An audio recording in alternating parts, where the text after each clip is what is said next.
ભાવનગર શહેરના આકલોલ જગાત નાકા વિસ્તારમાં આવેલી બીએમસી ઓફિસ નજીકથી એક નવજાત શિશુ તેજી દેવાઈ હાલતમાં મળી આવતા 108 દ્વારા તાત્કાલિક હોસ્પિટલમાં ખસેડવામાં આવ્યો હતો। શહેરના ઇન્દિરાનગર વિસ્તારમાં આવેલી બીએમસી ઓફિસ ખાતે આજે કોઈ અજાણી વ્યક્તિ દ્વારા એક નવજાત શિશુને લાવારીશ હાલતમાં મૂકી દેવામાં આવ્યું હતું।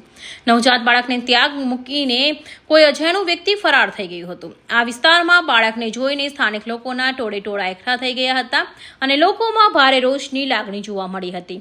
બાળક મળી આવતા સ્થાનિકો દ્વારા તાત્કાલિક જાણ કરવામાં આવતા જ 108 ઇમરજન્સી મેડિકલ ટીમ ઘટના સ્થળે દોડી આવી હતી। મારું નામ ઈએમટી હિરેનભાઈ રાજકોટ છે અને આજે 29 તારીખે અને 5:37 અમારામાં કોલ પડે અને મારા પાયલોટ મિત્ર શ્રી વિપુલભાઈ બારોટ અને અમે બંને અહીંયા પશ્ચિમ ઝોનલ બીએમસી ઓફિસ છે, ત્યાં બાજુમાં સરકારવાળો ખાંચો છે।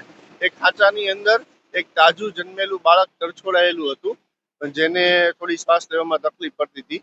તો કોઈ વ્યક્તિ છે જે કાનાભાઈ કરીને એમણે ફોન કરેલો અને એના ફોન દ્વારા અમે ત્યાં ઘટના સ્થળ પર પહોંચેલા અને બાળકને રિસીવ કરી અને પ્રાથમિક સારવાર આપી અને ભાવનગર સરટી હોસ્પિટલ ખાતે આજરોજ દાખલ થયેલ છે। મેડિકલ ટીમે નવજાત શિશુને પ્રાથમિક સારવાર આપી હતી અને ત્યારબાદ તેને વધુ સારવાર માટે તાત્કાલિક નજીકની સરકારી હોસ્પિટલમાં ખસેડવામાં આવ્યું હતું।